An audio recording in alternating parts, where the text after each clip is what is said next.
قال رب اشرح لي صدري ويسر لي أمري واحلل عقدة من لساني يفقه قولي. ربنا افتح بيننا وبين قومنا بالحق وأنت خير الفاتحين. حسبي الله ونعم الوكيل، نعم المولى ونعم النصير، ولا حول ولا قوة إلا بالله العلي العظيم. Tak lupa ونصلي ونسلم على هذا نبي الكريم صلى الله عليه وسلم محمد بن عبد الله. Allahumma salli wa sallim wa barik alaih. Amma ba'du, tuan-tuan, puan-puan yang dirahmati Allah Subhanahu wa ta'ala. An Aisyah زوج النبي صلى الله عليه وسلم قالت لما ثقل رسول الله صلى الله عليه وسلم واشتد به وجعه.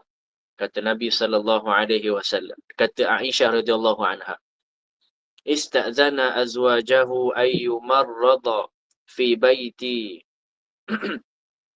fa'azzana lahu fakharaja wa huwa bainar rajulaini takhuttu rijlahi fil ardi. Kata Sayyidatina Aisyah radhiyallahu anha, baina Abbasi bin Abdul Muttalib wa baina rajulin akhar.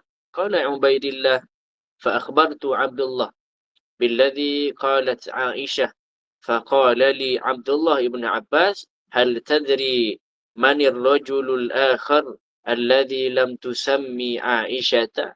قال قلت لا. قال ابن عباس هو علي. Tuan-tuan, sahabat-sahabiah yang dirahmati Allah Subhanahu wa taala, sebelum kita masuk surah Sajadah, beberapa mukadimah yang saya nak bawa memandangkan kita berada pada bulan-bulan Rabiul Awal. Seorang sahabat yang bernama Ubaidullah bin Abdillah radhiyallahu anhuma, kata dia, tuan-tuan yang dirahmati Allah Subhanahu wa taala, Sayyidatina Aisyah duk cerita. Maka kata Sayyidatina Aisyah, lamma thaqala Rasulullah sallallahu alaihi wasallam washtadda bihi waja'u. Aisyah radhiyallahu anha kata, Nabi sallallahu alaihi wasallam di akhir harinya itu duk jatuh sakit, dan sakitnya itu semakin serius. Aisyah cerita, tuan-tuan yang dirahmati Allah, cerita saat-saat akhir ketika mana Nabi nak wafat. Kata Aisyah radhiyallahu anha, apabila sakit Nabi itu duk makin tenat, asta'zana azwajahu ayyumarrada fi baiti. Nabi akhirnya duk minta izin kepada isteri-isterinya yang lain nak duduk rumah Sayyidatina Aisyah selama mana dia sakit. Sallallahu alaihi wasallam. Kalau boleh tempoh sakit ni, Nabi sallallahu alaihi wasallam nak duduk rumah Sayyidatina Aisyah sampai habis sakitnya itu. Nabi minta izin sebab Nabi tak boleh nak gilirkan isteri-isteri Nabi ketika itu. Kenapa Nabi pilih Sayyidatina Aisyah? Cuma Allah dan Nabi sendiri sahaja yang tahu. Tuan-tuan yang dimulakan Allah Subhanahu wa ta'ala. Cuma saya bukan nak cerita bab kematian, kewafatan Nabi secara keseluruhan, tak. Saya nak cerita bab yang mungkin bersangkut paut juga dengan surah Sajadah yang akan kita bincangkan, tuan-tuan. Cuma dalam satu hadis Nabi pernah sebut, tuan-tuan yang dimulakan Allah Subhanahu wa ta'ala, bab kenapa Nabi pilih Sayyidatina Aisyah dalam ketika mana dia sakit, tuan-tuan yang dimulakan Allah.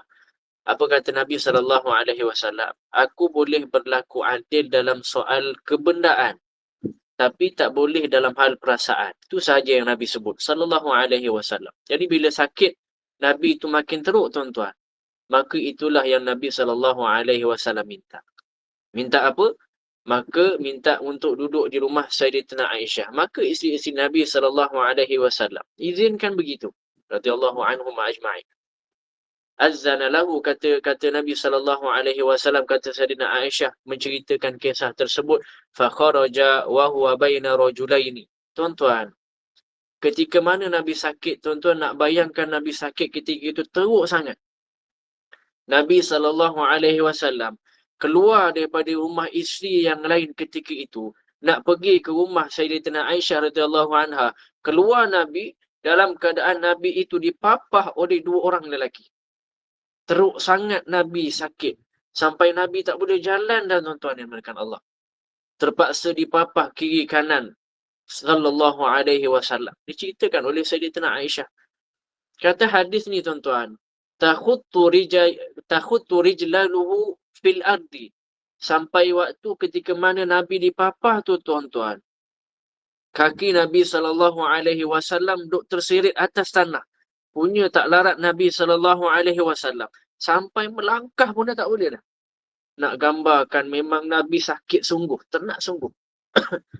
Walaupun kita tahu Nabi ni Rasul, Habibullah, Khalilullah, kekasih Allah, manusia tuan-tuan. Walaupun kita tahu beliau manusia terbaik di kalangan manusia yang terbaik, tapi sebab atas Nabi itu, atas sifat dia itu adalah seorang manusia, Allah takdirkan juga beliau sakit. Sallallahu alaihi wasallam. Pernah sahabat tanya kepada Nabi sallallahu alaihi wasallam, adakah kamu ni sakit? Kamu ni sakit 2 kali ganda daripada orang yang sakit. Apa kata Nabi sallallahu alaihi wasallam? Ya. Sebab aku, kata Nabi sallallahu alaihi wasallam, kalau buat baik Allah bagi 2 kali ganda pahala. Maka apabila aku sakit, Allah gandakan sakit lebih daripada orang lain. Maka sakit Nabi sallallahu alaihi wasallam ketika mana dia menjelang wafat ni, dia sakit sungguh. Siapa yang bawa tuan-tuan yang dimuliakan Allah Subhanahu wa taala, yang bapa Nabi ketika itu? Ibnu Abbas bin Abdul Muttalib, kata Sayyidatina Aisyah. Pak menakan Nabi lah, bapa saudara Nabi, Ibnu Abbas. Dan seorang lagi, Sayyidatina Aisyah tak sebutkan nama dia. Fa akhbartu Abdullah billadhi qalat Aisyah. Ubaidillah yang dengar cerita ni, yang dengar hadis ni daripada Sayyidatina Aisyah. Ubaidillah nama dia, dia dengar daripada Sayyidatina Aisyah. Kemudiannya tuan-tuan yang dimuliakan Allah, Ubaidullah ini lepas dengar daripada Aisyah radhiyallahu anha, dia cerita balik kisah ni kepada Abdullah. Abdullah ni siapa? Abdullah ni anak kepada Al-Abbas, yang papah Nabi SAW ketika itu. Ibnu Abbas radhiyallahu anhu duk papah Nabi SAW. Kemudian anaknya namanya Abdullah. Ubaidillah dengar cerita daripada Aisyah, Ubaidillah cerita balik ke Abdullah, yang bapa dia tu papah Nabi SAW. Abdullah bin Abbas tuan-tuan dengar cerita ni sampai habis. Ubaidillah cerita ke Abdullah, Abdullah dengar cerita ni sampai habis. Walaupun sebenarnya dia tahu dah, sebab yang papah Nabi tu bapa dia. Tapi atas dasar adab, atas dasar akhlak, dia dengar juga tuan-tuan yang dimuliakan Allah Subhanahu wa taala. Sebab tu tak semestinya bila kita dah tahu sesuatu kisah, kita tak payah dengar orang bercakap tak tuan-tuan. Ini adab yang ditunjukkan sahabat Nabi radhiyallahu anhum ajma'in. Macam kita sekarang lah tuan-tuan. Kadang datang ngaji hari ni, kadang datang dengar kuliah. Dalam ramai-ramai guru yang ada tuan-tuan, ada benda yang guru tu ajar kita tahu dah. Tapi tak salah kalau kita dengar juga. Dia tak jadi satu tambahan ilmu, tapi dia jadi satu tazkirah pada kita. Satu peringatan kat mana-mana yang kita dah lupa mungkin. Dan budaya ni memang wujud di kalangan sahabat-sahabat Nabi SAW. Budaya mereka menghormati ilmu dan menghormati orang yang berilmu. Tuan-tuan, habis je Ubaidillah cerita ni tuan-tuan, barulah Abdullah ibn Abbas ini tanya dia, hal tadri manir rajulul akhar alladhi lam tusammi Aisyah? Tahu tak seorang lagi yang papah masa selain bapa saya waktu tu? Abdullah tanya, tahu tak siapa lagi seorang yang Aisyah tak sebut, Sayyidatina Aisyah tak sebut tu? Maka kata Ubaidullah, tak, aku tak tahu siapa yang seorang lagi. Sebab Aisyah tak beritahu siapa. Qala Ibnu Abbas. Abdullah ibn Abbas. Maka jawab Abdullah ibn Abbas, huwa Ali. Seorang lagi tu Ali ibn Talib. Tuan-tuan, maknanya cerita yang ada kat dia tu lebih lengkap daripada cerita yang ada kat Ubaidillah. Tapi dia hormat dengan apa yang diceritakan. Hadis ni dia ada beberapa pengajaran tuan-tuan. Antaranya belajar hormat ilmu dan orang yang berilmu. Yang kedua, kita faham daripada hadis ni tuan-tuan yang dimuliakan Allah Subhanahu wa taala, bahawa kita boleh adil dalam soal pemberian benda yang berbentuk kebendaan. Tapi bab perasaan ada kesukaran sikit bagi manusia nak adil. Lebih-lebih lagi sebab dia duduk dalam hati tuan-tuan. Ada satu hadis lain yang sebut tuan-tuan yang dimuliakan Allah Subhanahu wa taala daripada Ibnu Syihab. Katanya Anas Ibnu Malik cerita kat Ibnu Syihab ni. Anas ni tuan-tuan, dia khadam Nabi SAW. Jadi banyak cerita yang dia nak cerita. Dia ceritakan pula kepada Ibnu Syihab. Anna Aba Bakrin kana yusalli lahum fi waj'i Rasulillah SAW. Saya suka cerita bab Nabi sikit-sikit tuan-tuan sebelum kita masuk sejadah. Tuan-tuan yang mulakan Allah Subhanahu Wa Taala. Nak cerita bab wafat Nabi SAW dari sudut memang pandangan bahasa sahabat-sahabat cerita pasal Nabi ketika mana nak wafat. Sepanjang tempoh Nabi sakit SAW. Nabi sakit ni dia banyak hari. Sepanjang tempoh Nabi sakit tuan-tuan yang mulakan Allah, maka Nabi lantik Sayyidina Abu Bakar jadi imam radhiyallahu anhu. Dia bukan senang nak lantik jadi imam tuan-tuan. Kalau dalam kitab fiqh itu syarat-syarat untuk menjadi seorang imam, kalaulah sebelah dia itu bertemu dengan sifat yang sama, dua-dua boleh imam. Kita ada lebih kurang 20 ke 35 sifat yang perlu kita lihat. Sampai tahap akhir sekali, isteri siapa yang paling cantik. Ni saya tak tipu tuan-tuan dalam kitab fiqh. Nabi lantik Sayyidina Abu Bakar jadi imam. Bukan senang nak jadi lantik imam. Padahal ketika itu SAW masih ada. Tuan-tuan yang dimuliakan Allah Subhanahu Wa Taala. Kenapa saya cerita bab imam pula kali kedua ni tuan-tuan? Sebab kita nak cerita bab hari ni bab keilmuan, bab kepimpinan. Sebab penceritaan kita surah sejadah hari ni ada berkaitan dengan kepimpinan dan pengetahuan Allah Subhanahu Wa Taala. Sepanjang Nabi ada, Nabi tak pernah lagi tak kehadapan menjadi imam, tak pernah. Pernah Sayyidina Abu Bakar radhiyallahu anhu ditolak jadi imam oleh Nabi SAW. Tapi Sayyidina Abu Bakar radhiyallahu anhu tolak. Tak nak. Kenapa tuan-tuan? Apa kata Sayyidina Abu Bakar? Mana mungkin anak Bani Quhafah. Quhafah ni nak jadi imam. Sedangkan Rasulullah SAW nak sembahyang belakang dia. Nabi SAW, dia manusia paling layak jadi imam ketika mana beliau ada SAW. Jadi bila Nabi sakit sangat-sangat, maka Nabi SAW tak boleh naik dah. Bahkan Nabi tak boleh berjemaah dah. Maka dalam tempoh itu, Nabi pernah sebut satu nama je tuan-tuan untuk jadi imam. Siapa dia? Sayyidina Abu Bakar. Dan pernah sahabat-sahabat cadangkan kepada Nabi SAW, apa salahnya kalau kita minta Sayyidina Umar jadi imam? Apa kata Nabi? Tak, jangan. Aku kata Abu Bakar, Abu Bakar. Nabi SAW. Perhatikan tuan-tuan. Kepimpinan Nabi pilih bukan sembarang-sembarang. Susah. Hatta idha kan yaumul ithnain. Sehinggalah tuan-tuan dan bukan Allah Subhanahu Wa Taala, imamlah Sayyidina Abu Bakar itu sehinggalah sampai hari Isnin SAW.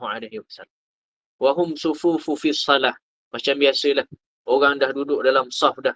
Kasyafa SAW sitrul hujrah.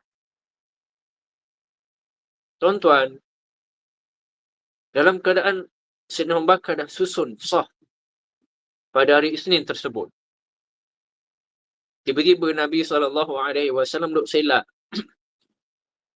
Selak tirai langsi yang tutup bilik rumah baginda SAW. Tuan-tuan, kawasan Raudhah itu adalah masjid asal yang dibina Rasulullah SAW. Itu Raudhah. Keliling Raudhah itu, kawasan Raudhah itu, siapa yang dah pergi umrah dengan haji boleh bayangkanlah kot. Yang belum kenal pasti keadaan itu tuan-tuan. Keliling kawasan Raudhah itu, di luar itu namanya Al-Hujurat. Nabi sebut, Nabi cerita kisah Al-Hujurat ini dalam surah Al-Hujurat lah. Maknanya bilik.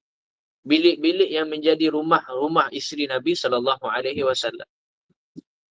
Dan tuan-tuan, dekat makam Sayyidina Ar-Rasul SAW yang sekarang ni ada, itulah bilik Sayyidatina Aisyah dulu. Maka Nabi SAW pada hari Isnin tu tuan-tuan, tengah duduk sahabat-sahabat dalam saf masing-masing sembahyang subuh itu, tiba-tiba mata-mata ni masing-masing ni tuan-tuan duk sayu tengok rumah Nabi SAW. Sayu pandangan mereka mengharap kok dah Nabi jengah keluar. Bayangkan betapa seronoknya suasana ketika itu kalaulah Nabi keluar SAW. Imamkan masjid, imamkan sembahyang. Lama sangat dah Nabi tak sembahyang jemaah.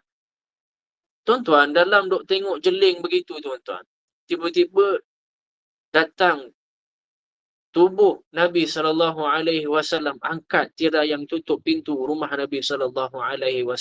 Fanadhara ilaina. Yang kemudiannya Nabi duk tengok sahabat-sahabat yang duduk dalam saf sembahyang ni tuan-tuan. Wa huwa qa'im. Nabi tengah berdiri waktu tu. Mereka tahu tuan-tuan, Nabi tengah sakit kuat, nak berdiri pun tak boleh dah. Bahkan Nabi SAW pernah cuba gagahkan berdiri nak pergi solat berjemaah ni tuan-tuan. Nabi pingsan. Teruk sangat sakit beliau. Bahkan ada riwayat tuan-tuan, Nabi ni 4 kali Nabi pingsan sebab nak cuba pergi sembahyang jemaah. Bangun nak sembahyang jemaah, bangkit, pingsan. Bangkit 4 kali tuan-tuan. Tiba-tiba hari Isnin tu Nabi SAW boleh berdiri. Berdiri ni sampai boleh tengok sahabat-sahabat nak bangunkan solat. Kata Ibnu Syihab, tuan-tuan yang dimuliakan Allah Subhanahu wa taala, ka'anna wajhahu waraqatan mushaf. Kami nampak wajah Nabi ketika itu berdiri merenung kami, dan wajah Nabi ketika itu waraqatun mushaf, pucat putih macam lembaran kertas. Sakit Nabi dapat dilihat daripada wajah Nabi SAW, kata Ibnu Syihab. Maka ketika mana Nabi berdiri duk gigil-gigil begitu tuan-tuan, kami nampak muka Nabi ni cukup letih, cukup pucat. Thumma tabassama Rasulullah sallallahu alaihi wasallam. Tuan-tuan, tapi kemudiannya Nabi SAW tersenyum tengok sahabat-sahabat duduk dalam saf nak sembahyang. Apa jenis kelihatan orang bernama Muhammad SAW melihat umatnya bersolat, tuan-tuan? Tak ada kegembiraan bagi Nabi Muhammad SAW melainkan melihat sahabat-sahabat ketika itu solat beramai-ramai. Sebab itulah ada beberapa ulama yang ambil berat sangat tempat di mana Nabi solat. Pintu 37 di Madinah, di kawasan luar pintu tersebut, itulah tempat Nabi solat sembahyang duha 12 rakaat pertama kali. Ulama cari, tuan-tuan. Sebab itu kegembiraan, kelihatan yang namanya Muhammad SAW. Tuan-tuan, kata Anas Ibn Malik ketika mana meriwayatkan hadis ini, tuan-tuan. Kami semua yang duduk dalam saf yang ada ketika itu seronok sangat dah. Sebab kami sangka Nabi nak keluar solat dengan kami saat itu. Kata Anas radhiyallahu anhu, tuan-tuan dan dimuliakan Allah Subhanahu wa taala. Masing-masing duk tunggu-tunggu sampai habis solat, tuan-tuan. Mereka ini tak habis-habis doa kesembuhan Nabi dengan penuh harapan, dengan penuh sayu, supaya Nabi ni cepat baik. Kata Anas radhiyallahu anhu, Abu Bakar radhiyallahu anhu yang masa tu baru nak sembahyang, terus ghostan, terus ke belakang, masuk dalam saf. Sebab tempat imam tu adalah tempat Nabi SAW. Apa kata Nabi SAW? Teruskanlah solat kalian. Rupanya Nabi tak larat. Maka lepas tu Nabi tutup, labuhkan tirai rumah Nabi SAW. Dan akhirnya Nabi masuk ke dalam semua. Muslim muslimat dirahmati Allah Subhanahu wa ta'ala. Bayangkan tuan-tuan, sahabat sayangkan sangat Nabi ini SAW. Sahabat tak nak kehilangan Nabi SAW sampai tahap tak ingat ke kita apa kata Sayyidina Abu Bakar? Li abi wa ummi. Kata Sayyidina Abu Bakar, aku tebus mak bapak aku. Aku sanggup kematian mak ayah aku, kata Sayyidina Abu Bakar. Tapi aku tak sanggup kalau kematian itu Ar-Rasul SAW. Tuan yang dimuliakan Allah Subhanahu wa ta'ala. Dan pengajaran yang mungkin kita dapat daripada hadis ni yang kedua, tuan-tuan. Orang yang paling utama jadi imam adalah Nabi SAW. Dan orang yang kedua yang patut jadi imam pimpinan adalah orang yang mencintai Nabi SAW. Dan seterusnya, tuan-tuan yang dimuliakan Allah Subhanahu wa ta'ala, ketahuilah Nabi itu sangat-sangat mencintai orang-orang yang menunaikan salat, sampai sahaja Nabi SAW sebut apa yang kita sebut sebelum ni, tuan-tuan. Apa dia? Nabi SAW kata apa? 360 sendi yang berada dalam tubuh kita ini boleh dibayar dengan solat-solat ad-duha. Itu, tuan-tuan yang dimuliakan Allah Subhanahu wa ta'ala. Jadi itu mukadimah kita pada pagi ini tentang Nabi SAW, dan kita buka tafsir hari ini ataupun tadabbur tentang surah As-Sajdah, sambung ayat 23, tuan-tuan. Walaqad atayna Musal kitaba wal furqan bafala takun fi miryatin min liqa'i. Kata Allah, sesungguhnya kami telah pertemukan Musa dengan kitab Taurat.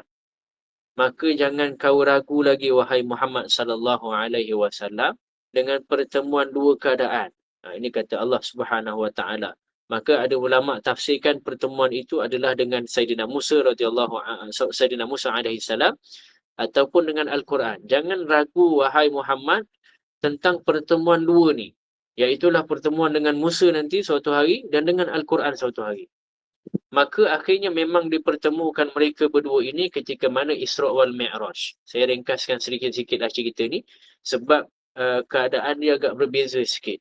Lepas cerita bab fasik, tiba-tiba Allah cerita benda ni. Tuan-tuan dan puan Allah Subhanahu wa taala, saya nak lebih tumpukan pada tujuannya nanti. Tuan-tuan, dipertemukan Sayyidina Musa alaihi salam, Kasibul Ahmar, tempat pertemuan mereka. Dalam riwayat, Nabi Muhammad sallallahu alaihi wasallam ni jumpa dengan Nabi Musa dua kali. Suatu kali di Baitul Maqdis, di pasir yang berwarna merah, kata hadis tersebut sallallahu alaihi wasallam, dan keduanya di langit yang keenam. Dua kali Allah takdirkan jumpa Nabi Allah Musa radhiyallahu anhu, selepas mana disebut oleh Allah Subhanahu wa taala dalam surah Sajadah, wa ja'alnahu hudan li bani Israil. Allah sambung dan Allah jadikan Nabi Musa itu, Allah puji Nabi Musa alaihi salam, Allah jadikan Nabi Musa itu petunjuk, hidayah, jalan bagi orang-orang Israel ketika itu.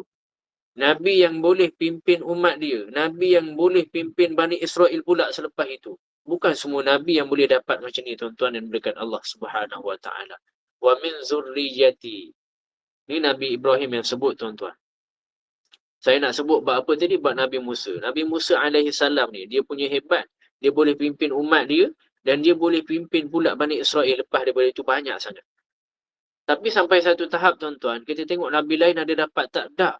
Sampai tahap Nabi Ibrahim alaihi salam, ya Allah, wa min zurriyati, ya Allah, adakah zuriat aku juga akan jadi imam atas muka bumi ini, akan jadi pimpinan atas muka bumi? Apa Allah kata, tuan-tuan? La yanalu ahdiz zalimin. Siapa pun, walaupun daripada keturunan kamu yang zalim, dia takkan boleh jadi imam. Takkan boleh jadi pimpinan. Nabi Ibrahim alaihi salam ni, tuan-tuan, siapa? Siapa dia, tuan-tuan? Beliau adalah pimpinan besar sampailah hari ini. Nabi SAW sampai tahap dalam tahiyat akhir pun, kita duduk selawat ke atas Nabi Ibrahim alaihi salam. Nabi Ibrahim ni pimpinan besar. Bahkan memang Allah sebut, Allah jadikan Nabi Ibrahim ini a'immah, pemimpin atas muka bumi. Allah sebut. Tapi tuan-tuan, Nabi rasa tak cukup begitu. Nabi Ibrahim AS rasa tak cukup begitu. Maka dia minta, adakah daripada zuriat aku juga semua akan jadi pimpinan? Maka Allah kata apa? Dah. Mana-mana orang yang zalim, aku takkan izinkan dia jadi pimpinan. Tuan-tuan yang dimuliakan Allah. Kemudian yang kita jumpa pula ayat yang kita baca ini, وَجَعَلْنَاهُ هُدًى لِبَنِي إِسْرَائِيل. Musa ini jadi orang yang jadi petunjuk bagi umat dia. وَجَعَلْنَا مِنْهُمْ أَئِمَّةً يَهْدُونَ بِأَمْرِنَا لَمَّا صَبَرُوا. Surah Sajadah ayat seterusnya. Yang kemudiannya kami jadikan pula sebahagian daripada Bani Israel itu, selepas daripada itu, pimpinan-pimpinan yang tunjuk pula jalan agama. Nabi Musa AS pimpin Bani Israel pula lepas tu jadi tunjuk jalan agama juga. Yang mana Nabi-Nabi selepas Nabi Musa AS ini, kebanyakannya adalah daripada Bani Israel. Maka sebab itulah ketika mana mula dilantik Nabi SAW ini daripada kalangan Arab, maka orang-orang Bani Israel ini mula tak boleh terima dah. Sebab mereka menyangka jawatan Nabi itu adalah hak keturunan Bani Israel. Maka sebab itulah Allah sebut sebahagian, tuan-tuan yang dimuliakan Allah Subhanahu wa taala, sebahagian sahaja yang kami benarkan jadi pimpinan, sebahagian yang lain yang zalim tak benar dah. Yang syarat kepimpinan itu, kata Allah, Allah hanya beri pada kalangan orang yang sabar atas ujian musuh. Sampai tahap disebut dalam tafsir ini, tuan-tuan, ayat yang sama ni lah, وَجَعَلْنَا مِنْهُمْ أَئِمَّةً يَهْدُونَ بِأَمْرِنَا لَمَّا صَبَرُوا. Syaratnya adalah orang yang sabar atas ujian musuh.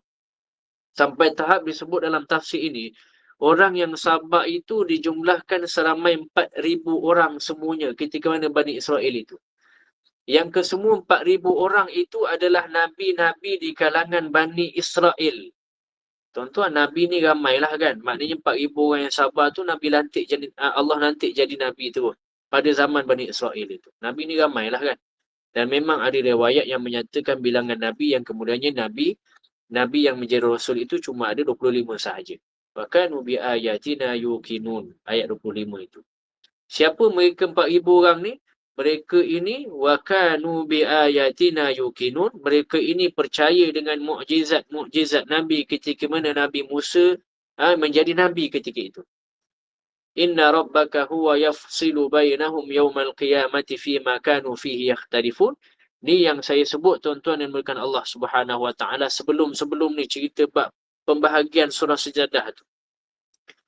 Ayat terakhir muka surat terakhir dalam surah Sajadah ni, Allah sekadar nak cerita betapa berkehendaknya Allah, dan kehendak Allah itu tak ada siapa boleh halang dah. Maknanya apa tuan-tuan? Jangan sombong. Atas dunia bertengkar, Islam kata Islam betul, Buddha kata Buddha betul, Hindu kata Hindu betul. Apa lagi yang ada? Semua agama kata dialah yang paling betul.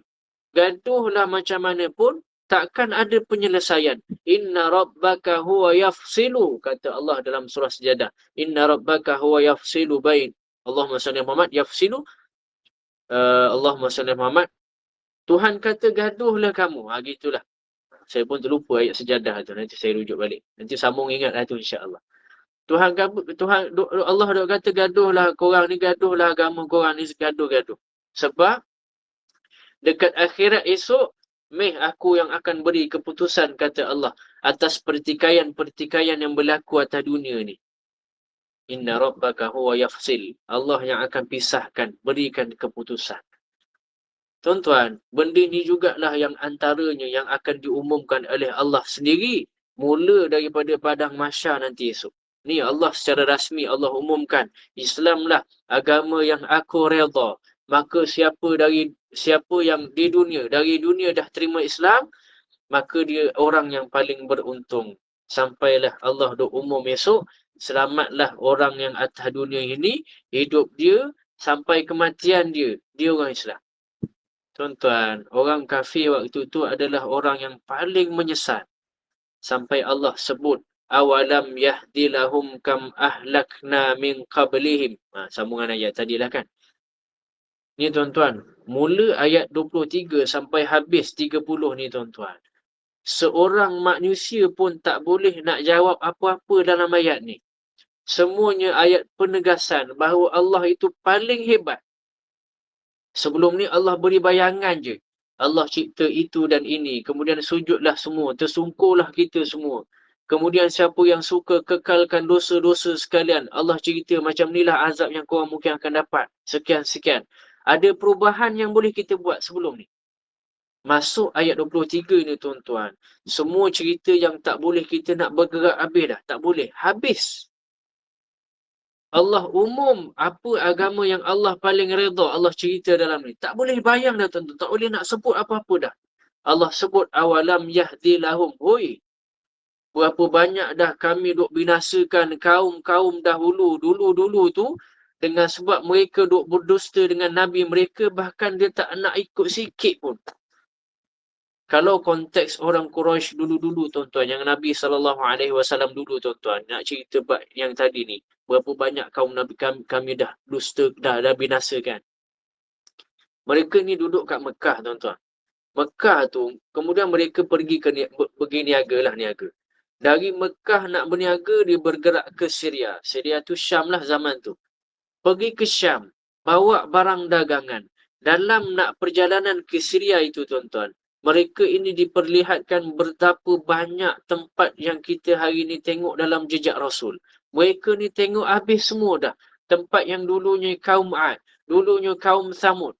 Kalau zaman kita boleh tengok peninggalan dia orang ni tuan-tuan. Zaman 1400 tahun dulu, lagi-lagilah mereka boleh jelas nampak.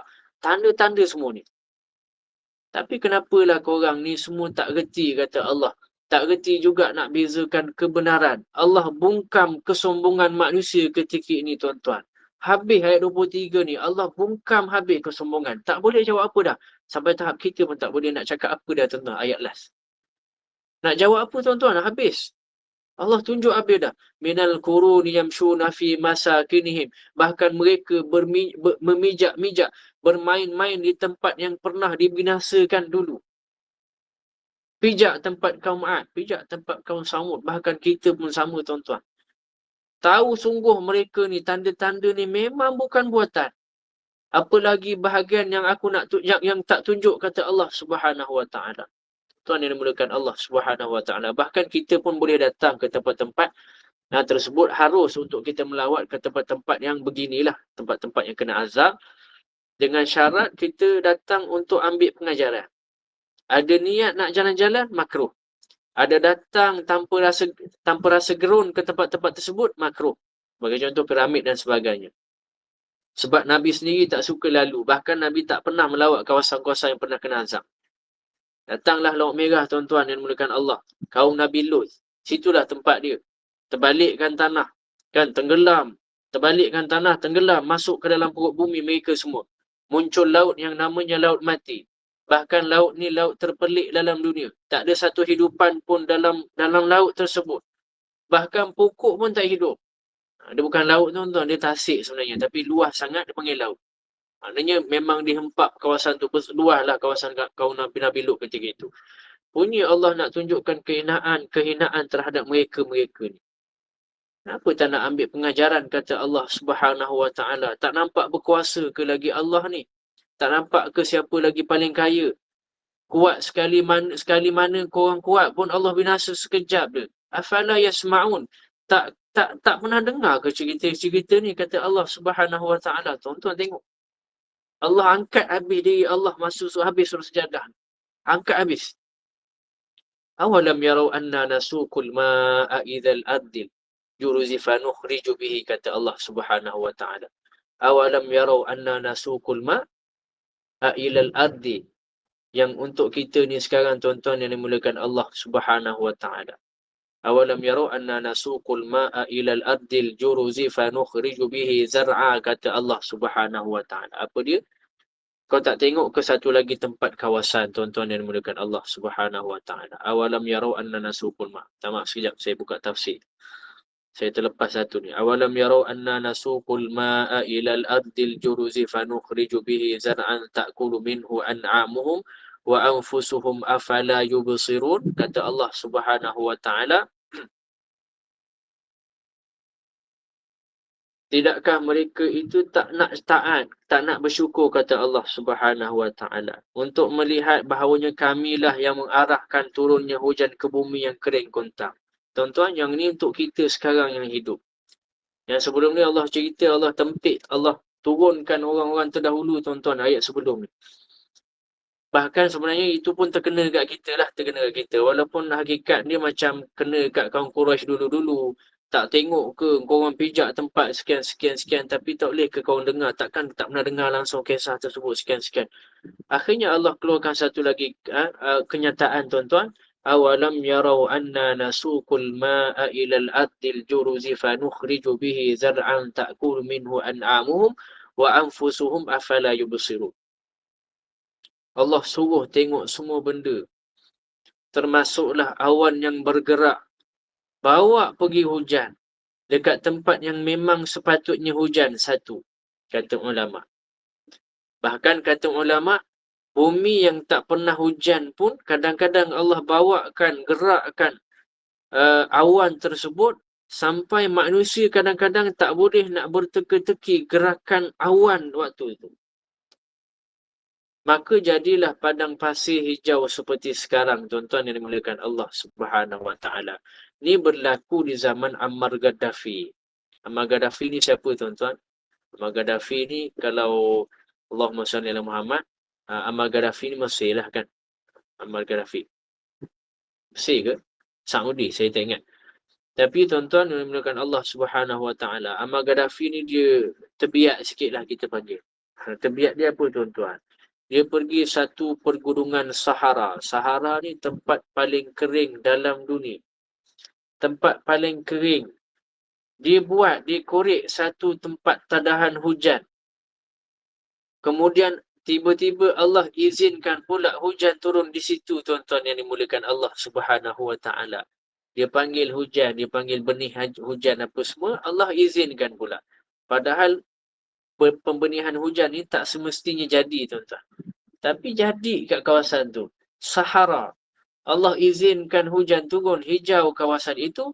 Ta'kulu minhu an'amuhum wa anfusuhum afala yubsirun, kata Allah Subhanahu wa taala.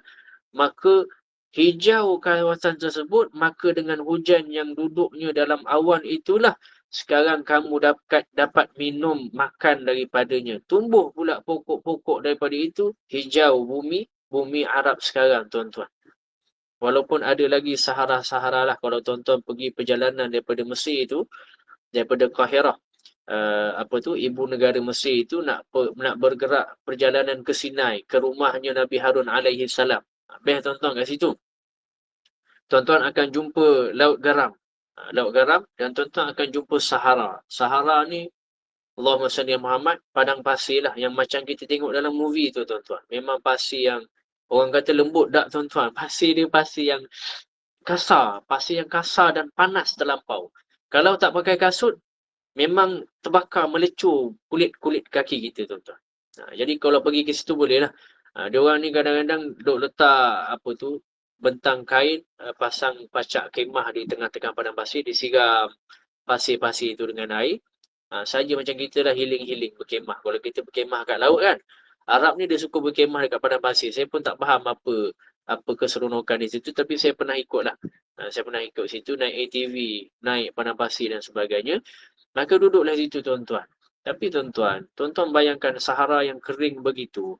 Tiba-tiba Allah berikan suatu kenikmatan hijau. Bumi-bumi Mekah, bumi-bumi Madinah, bumi-bumi kering kontang Mesir sedia sekarang dah mula hijau, tuan-tuan. Bahkan bukan kamu sahaja, kata Allah Subhanahu wa taala, siap sekali binatang-binatang ternak kamu pun kamu boleh beri makan daripada pokok yang tumbuh lepas daripada itu. Ni tuan-tuan, Allah beri fakta, beri suatu tempikan. Ni yang korang dapat semua dah. Afala yubsirun. Korang tak boleh nak tengok dah ke? Tuan-tuan, apa kita nak jawab dengan penyataan-penyataan Allah ni? Tak boleh. Apa yang kita nak ubah, tuan-tuan? Tak boleh. Apa yang Allah nak sebut, tuan-tuan, yang bukan Allah Subhanahu wa taala, jangan sombong. Tuan-tuan muslimin muslimat yang dirahmati Allah, sahabat-sahabiah sekalian dirahmati Allah Subhanahu wa taala. Sebab itulah ulama ni dia bincang panjang apakah keuntungan orang berfikir dan menyungkurkan diri di hadapan Allah Subhanahu wa taala. Tuan-tuan yang dimuliakan Allah Subhanahu wa taala, sebab itulah saya ni suka tengok syair. Syair Arab ni best lah. Antara syair Arab ataupun bacaan-bacaan Al-Quran lah. Selain daripada syair. Ada satu syair yang menyebut, tuan-tuan yang dimuliakan Allah Subhanahu wa taala, siap nyanyian tuan-tuan. Min huna kana liqa'u, kata satu syair Arab. Min huna kana liqa'u, kan orang Arab ni dia kalau bersyair ni dengan suara yang dahsyat lah, dengan tempikan suara yang best di tengah-tengah orang ramai. Best, tuan-tuan. Wal jinanu multaqa, kata mereka. Hakadzal muslimuna dauman fi raqiyyin wartiqa. Fadha man taba li rabbi min durubil lisyiqai, kata mereka, tuan-tuan. Sayarul kauna dhiya'an wa naqa'an fi naqa'in. Tuan-tuan yang dimuliakan Allah Subhanahu wa taala. Apa kata mereka? Di sini, kata mereka, tuan-tuan, di sini dunia ini tempat kita bertemu, dan syurga kelak kita akan jumpa kembali. Hakadzal muslimuna dauman, beginilah kelaziman keadaan seorang muslim, fi raqiyyin wartiqa, dalam keadaan sentiasa mulia dan diangkat darjatnya. Akan kembali ke syurga, berjumpa lagi. Faza man taba li rabbi, maka sungguhlah, beruntunglah orang-orang yang bertaubat kepada sang pengatur dirinya. Maka sungguh beruntunglah orang yang bertaubat kepada Allah Subhanahu wa taala. min durubil lisyiqai, kata mereka tuan-tuan yang dimuliakan Allah Subhanahu wa taala. Yang taubat itu adalah tanda keluarnya mereka itu daripada pintu kemaksiatan dan kerosakan. Sayarul kauna diyaan, maka kemudian dia akan melihat alam semesta ini penuh dengan cahaya selepas mana taubat itu, wa naqa'an fi naqa'id, dalam keadaan dirinya itu dimuliakan dan diberikan darjat tertinggi. Tuan-tuan yang dimuliakan Allah Subhanahu wa taala. Sesekali tengoklah syair-syair Arab ini, ataupun paling tidak makna-makna yang ada dalam salat. Ketahuilah salat itu penyebabnya kehambaan.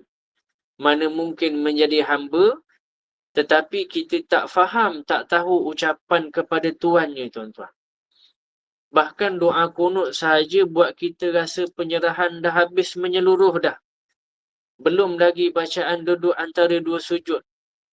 Yang semua alam ini adalah petunjuk kepada betapa perlunya kita menghambakan diri. Dan tidak sepatutnya kita memilih kesombongan walaupun terhadap makhluk, tuan-tuan. Doa kunut Allahumma hdini fi man hadait. Ya Allah, berikan aku petunjuk seperti mana orang yang kau pernah bagi petunjuk dulu-dulu. Tuan-tuan, mana lagi yang kita nak mengharapkan, tuan-tuan? Allahumma hdini. Ini semua penghambaan. Habis sombong, turun habis kita minta pada Allah. Allahumma hdini fiman hadait. Wa'afini fiman afait. Berikan kesihatan kepada aku seperti mana kau beri kesihatan pada mereka-mereka yang telah kau berikan dulu. Wa'afini fiman afait. Allahumma hdini fiman hadait. Wa'afini fiman wa tawallani fiman tawallait. Jaga aku. Wa tawallani fiman tawallait. Wa barik li fima a'tait. Jaga aku, jaga keselamatan aku. Tolong fanto barik li fi ma'atik, berikan keberkatan kepada aku. Dan doa-doa itu, tuan-tuan, ada kaedah dan ada syarat-syarat, ada adab-adab dia. Banyak cerita-cerita bab solat yang sebenarnya solat ini semuanya menghambakan diri kepada Allah Subhanahu wa taala.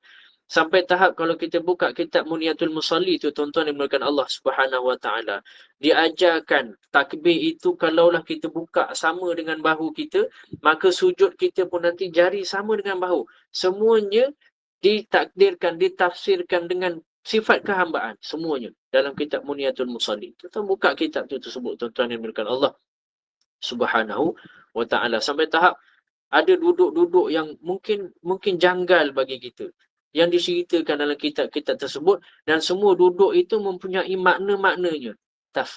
Tawarruk. Apa makna tawarruk? Apa lagi? Allahumma salli Muhammad. Tadarruk. Apa makna tadabbur? Apa makna tadabbur?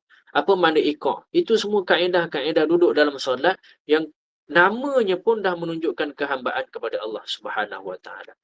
Adakah patut kita memilih untuk kesombongan, bawa kesombongan walaupun terhadap makhluk, walaupun kita ketika mana solat, tuan-tuan? Sebab atas dunia ni kita cuma lalui dua perkara asas sahaja. Dalam kehidupan kita, dua asas sahaja yang kita lalu, iaitulah dua pertanyaan. Dari mana kita dapat dan ke mana kita gunakan barang-barang yang kita dapat. Kalaulah seandainya ada ridak di atas bahu saya, tuan-tuan yang dimuliakan Allah Subhanahu wa taala, ataupun baju yang saya pakai sekarang. Baju ni baju hadiah daripada sahabat-sahabat lah. Baju sahabat-sahabat, baju ni mahal, tuan-tuan, baju imam kan. Agak mahal lah. Tapi tuan-tuan, mahal bagaimanapun ia takkan ada nilai kalau tak melalui dua pertanyaan. Kalaulah seandainya ada ridak di bahu saya, tuan-tuan, maka baginya dua pertanyaan. Daripada mana dapat, halal ke haram, syubhah ke ataupun tidak syubhah. Tuan-tuan yang dimuliakan Allah Subhanahu wa taala. Soalan pertama, mana dapat, halal ke?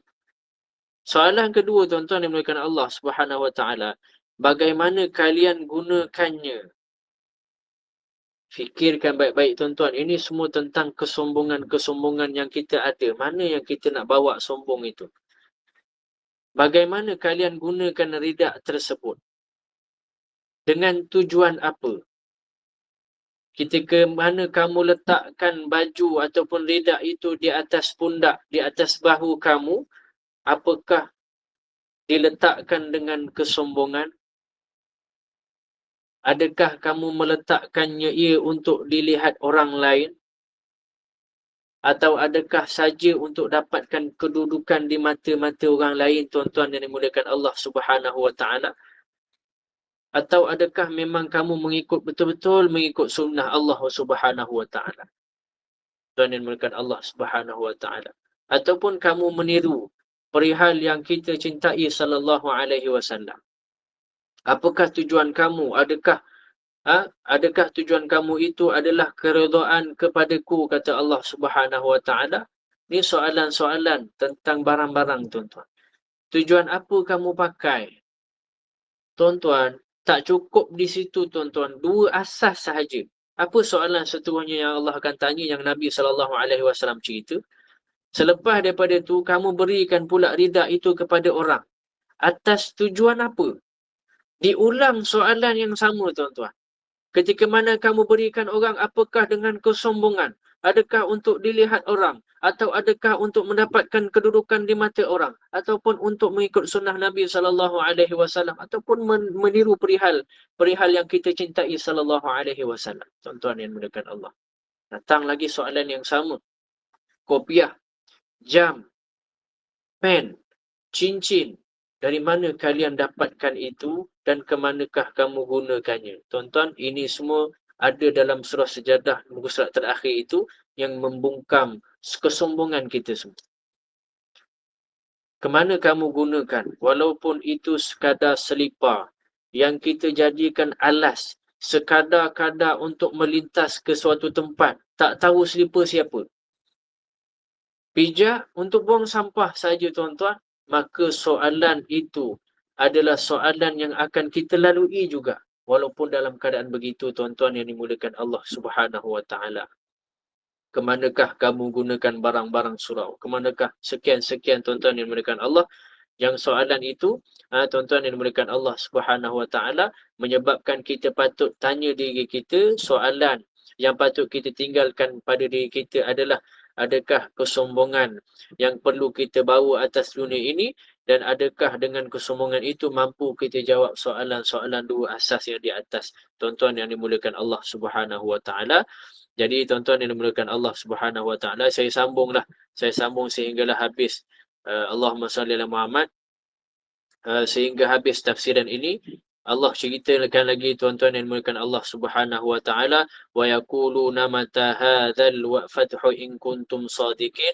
Yang kemudiannya mereka itu duk tanya pula pada Nabi sallallahu alaihi wasallam, mereka yang dah nampak apa yang kamu sambut itu dilakukan kepada mereka. Mereka tanya, tuan-tuan yang dimuliakan Allah, wa yaquluna mata hadzal fathu in kuntum shadiqin. Bila agaknya datang hari kiamat itu, kalau kau betul wahai Muhammad. So tuan-tuan yang dimuliakan Allah Subhanahu wa taala, kemudiannya Allah berikan jawapan. Allah berikan jawapan kepada Nabi Muhammad sallallahu alaihi wasallam, katakan wahai Muhammad, tak perlu diketahui masa datangnya itu. Tak payah sibuklah tahu bila masa kiamat. Tapi ketahuilah kiamat itu benar. Mestilah percaya akan berlaku hari pembuka bicara, kata Allah Subhanahu wa taala. Mulut-mulut tak boleh dah ditutup habis. Kenapa dikatakan pembuka bicara? Kerana orang yang tak pernah bicara, makhluk yang tak pernah bercakap sebelum ni, binatang dan sebagainya, akan mula berbicara. Dan ketika itu tak ada gunanya lagi kepada orang kafir. Ketika itu kiranya lah mereka itu ingin beriman, dan mereka pula tidak akan diberikan tempoh, tidak akan lagi diberikan peluang ataupun tempoh untuk berbuat demikian ketika itu, tuan-tuan yang dimuliakan Allah Subhanahu wa taala. Fa'arid anhum wantazir innahum muntazirun, kata Allah Subhanahu wa taala. Dan disebabkan itu, janganlah engkau hiraukan mereka dan tunggulah kesudahan mereka, sesungguhnya mereka pun duk tunggu kesudahan kita. Tuan-tuan yang dimuliakan Allah Subhanahu wa taala, satu pengajaran yang kita boleh dapat di sini adalah kesombonganlah sebenarnya. Jangan sombong pada makhluk. Allah sebut tadi cerita pasal perihal Allah Subhanahu wa taala, tapi Allah tutup yang terakhir adalah jangan sesekali sombong juga pada makhluk. Biarlah mereka, kata Allah, fa'arid anhum. Biarlah mereka tu nak cakap apa, nak cakap tunggu kiamat, nak jadi tentera Dajjal. Yakin sangat aku boleh jadi tentera Dajjal. Aku nak sangat jadi tentera Dajjal sebagai tentera Imam Mahdi sebagai contoh. Nak sangat jadi tentera Imam Mahdi. Sedangkan kita seboleh-bolehnya tak nak sampai ke zaman itu, mereka itu sampai sanggup duk kata gitu, tuan-tuan, generasi Z yang baru-baru ni. Mereka kata, oh, aku nak sangat tengok suasana tu dan nak sangat jadi tentera-tentera Imam Mahdi. La ilaha illallah, tuan-tuan tengok semua itu, tuan-tuan. Dan apa kata Allah Subhanahu Wa Taala, jangan hiraukan orang-orang seperti itu. Kita jalan kerja kita, ketahuilah bahawa fa'arid anhum, hiraukan mereka. Sebab apa? Sebab sesungguhnya orang-orang Buddha, orang-orang kafir, orang-orang Kristian, mereka pun sedang menunggu-nunggu apakah kesudahan kita akan datang, dan kita pun sedang menunggu-nunggu apakah kesudahan kita akan datang. Yang semuanya itu akan kita ketahui apabila Allah umumkan. Umumkan apa, tuan-tuan? Umumkan apakah agama inna dina indallahil Islam, agama yang diridai Allah Subhanahu Wa Taala, ketika mana kita itu sedang berlari-lari di mahsyar kelak. Aqulu qawli hadha wa astaghfirullahal azim li wa lakum. Itu sahaja daripada saya hari ini. Habis surah sejadah, insya-Allah, alhamdulillah. Aqulu qawli hadha wa astaghfirullahal azim li wa lakum. Wassalamualaikum warahmatullahi taala wabarakatuh. Saya serahkan semula kepada pengurusi, Ustaz. Ya, terima kasih Ustaz. Mungkin ada yang nak bertanya kan Ustaz kan? Dipersilakan. Sama. Satu dua soalan ke? Jika ada. Jika ada lah. Saya nampak dekat sini Puan Laili angkat tangan. Nak bertanya silakan. Ataupun mungkin tersalah tekan. Tak apalah Ustaz, saya rasa dah tak ada apa-apa persoalan ya Ustaz ya. Semua dah jelas, sudah faham dah tu Ustaz. Alhamdulillah, jazakallah khairan kepada Ustaz Muhammad Nazim ya atas kesudian berkongsi ilmu ini. Tadabbur dari surah As-Sajdah bermula dari ayat 23 hingga ayat ke-30. Itu mengenai perintah Allah SWT untuk menerima Al-Quran tanpa ada rasa ragu-ragu. Dan di antara ayat-ayat Allah itu ialah menghancurkan umat sebelumnya yang durhaka padanya, pada Rasul-Rasul dan juga kitab-kitabnya. Dan Allah memerintahkan Rasulullah SAW menjelaskan bahawa pada hari kiamat tidak berguna lagi keimanan dan pengakuan orang-orang kafir. Dan sebagai orang Islam, kita diperintahkan untuk mentaati dan menjalankan perintah Allah SWT serta menjauhi larangan-larangannya agar tidak ditimpa azab dari Allah SWT, sebagaimana azab neraka Jahannam itu tidak putus-putus dan berterusan bagi orang kafir. Dan terdapatlah banyak pengajaran surah As-Sajdah yang kita dapat dari tadabbur ini daripada ayat 1 hingga ayat 30 ni ya, yang boleh kita terapkan dalam kehidupan dan ambil iktibar dan pengajaran darinya. Semoga kita semua diberi kefahaman dan manfaat buat kita semua. Dan terima kasih kepada penaja slot program kita pada pagi ini demi kesambungan majlis ini, dan juga semoga-semoga daripada jemaah sekalian. Dan Ustaz kita akhiri dulu Ustaz ya majlis ini dengan tasbih kafarah dan surah Al-Asr. Silakan Ustaz. Terima kasih Ustazah. Dan sebenarnya surah Sejadah ni ada sambungan pada surah Al-Ahzab, tapi Ahzabnya panjang, tak apalah. Betul. Ahzab ni menceritakan bab orang kafir lah. Orang kafir yang duk petikai-petikaikan tadi tu, Allah cerita pula dalam surah Ahzab. Maka moga-moga diberikan kefahaman kepada kita tentang pembicaraan yang Allah bicarakan untuk kita, Allah Subhanahu Wa Taala bicarakan untuk kita, insya-Allah Subhanahu Wa Taala. Jadi kita tangguh majlis kita hari ini dengan kafaratul majlis wa suratul asri. Subhanallah wa bihamdihi, subhanakallahumma wa bihamdika, nashhadu an la ilaha illa anta, nastaghfiruka wa natubu ilaik. Bismillahirrahmanirrahim. Wal asri innal insana lafi khusri illa alladhina amanu wa amilus salihat wa tawasaw bil haqqi wa tawasaw bis sabri. Wa sallallahu ala sayyidina Muhammad wa ala alihi wa sahbihi wa baraka wa sallam. Walhamdulillahi rabbil alamin. Qabbalallahu minna wa minkum. Terima kasih semua. Terima kasih Ustaz. Terima kasih ilmunya. Jumpa lagi insya-Allah. Terima kasih Ustaz. Terima kasih. Assalamualaikum warahmatullahi wabarakatuh. Waalaikumsalam warahmatullahi wabarakatuh.